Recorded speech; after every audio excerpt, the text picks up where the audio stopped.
ដល់ពេលទៅដូរប្រេងទៀតជីងតបាន5000គីឡូផង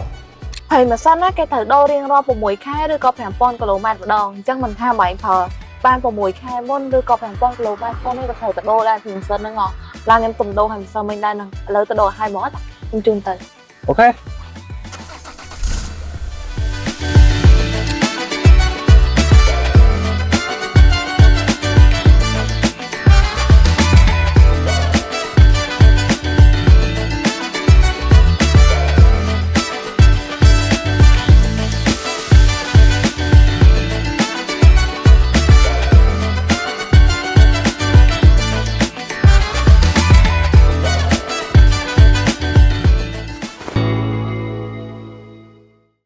HGB Auto.